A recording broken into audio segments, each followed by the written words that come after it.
வணக்கம். தலைப்புச் செய்திகள். எந்த தேர்தலாக இருந்தாலும் தாவேக ஆட்சி தொடர்ந்து நீடிக்க ஒத்துழைப்போம். தாவேக கூட்டணியில் ஐயுஎம்எல் கட்சி தொடர்கிறது என காதர் மொய்தீன் தகவல்.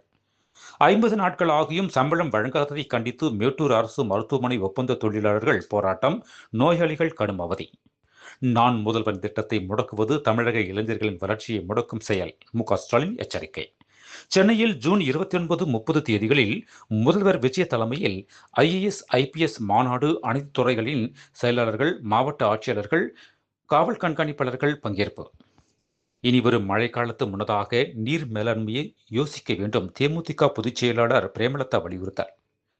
தாவேகாவில் இணைந்தார் இயக்குனர் ஆர்.வி. உதயகுமார், நடிகர் மன்சூர் அலிகான், முன்னாள் அமைச்சர் கோமதி உள்ளிட்டோரும் ஐக்கியம்.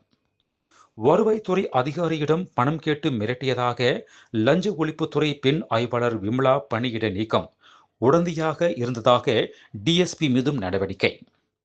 சட்டப்பேரவை நடவடிக்கைகளின் நேரலை நிறுத்தப்பட்டது மிகப்பெரிய தவறு.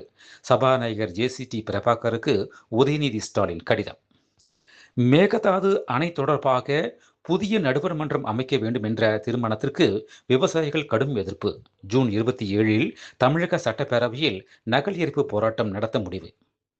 திமுக கூட்டணியில் இருந்து மதிமுக 99.9% விலகிவிட்டது என திராவிட வெற்றி கழகத்தின் தலைவர் மழலை சத்யா விமர்சனம்.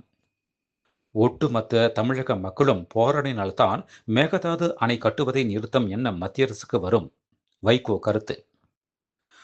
கும்பகோணம் பட்டீஸ்வரம் திறந்தவெளி நெல் சேமிப்பு கிடங்கில் பெய்த கனமழையில் நனைந்து 1000க்கும் மேற்பட்ட நெல் மூட்டைகள் சேதம். மேலும் விரிவான செய்திகளுக்கு அரசியல் ராஜ்யம் மின் இதழை படியுங்கள். நன்றி, வணக்கம்.